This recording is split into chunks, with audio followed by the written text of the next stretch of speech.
নমস্কার বন্ধুরা, দীপাস কিচেনে আপনাদের সবাইকে স্বাগত। আজকে আমি ওল ভর্তা করব, সেটাই আপনাদের সাথে শেয়ার করব। তো চলুন, আমি প্রেসার কুকারে এরকম ডুমো ডুমো করে কেটে প্রেসার কুকারে সেদ্ধ দিয়ে দিলাম। ওলটা বের করে নিয়েছি আমি। এবার আমি এটার মধ্যে একটু কাঁচা লঙ্কা কেটে দিয়ে দিয়েছি। এবার আমি এর মধ্যে কাসুন্দিটা দিয়ে দেবো। কাসুন্দি একটু দিয়ে দিলাম। কাসুন্দিটা আমার নিজে হাতে বানানো। আমার চ্যানেলে গেলে আম কাসুন্দি পেয়ে যাবেন। নুনটা দিয়ে দিলাম।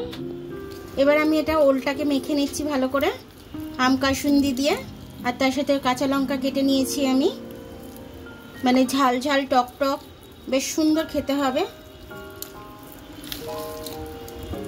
নর্মাল মানে সর্ষে লঙ্কা দিয়ে যদি মাখা হয় তাহলেই খেতে খুব সুন্দর হয়। তার মধ্যে আমি তো কাসুন্দি দিয়ে মাখছি, আরই সুন্দর হবে খেতে। এটা জ্বরের মুখে খেলে মুখটা ছেড়ে যাবে।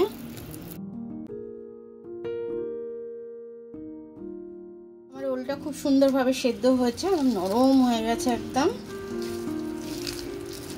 এটা কিন্তু গরম ভাত দিয়ে খেতে দারুণ লাগবে একদম। আম কাসুন্দি দিয়ে মাখছি আমি, খুব সুন্দর হবে এটা খেতে। আমার এটা মাখা কমপ্লিট হয়ে গেছে। এবার আমি এটা এখানে রাখলাম। এবার একটু তেল দিয়ে দিলাম।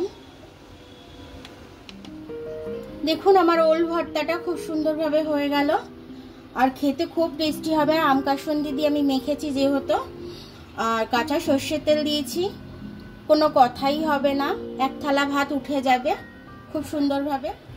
আপনারা এরকমভাবে করে খেয়ে আমাকে কমেন্টস করে জানাবেন যে আপনাদের কেমন লাগলো।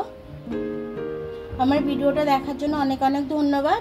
আমার ভিডিওটা যদি আপনাদের পছন্দ হয় তাহলে লাইক, সাবস্ক্রাইব, বেল আইকনটা একটু টিপে দেবেন। আর যদি ফেসবুক থেকে দেখেন, লাইক আর ফলোটা একটু করে দেবেন। আবার কাল দেখা হবে নতুন রেসিপির সাথে। ততক্ষণ আপনারা ভালো থাকবেন, আমি আসছি।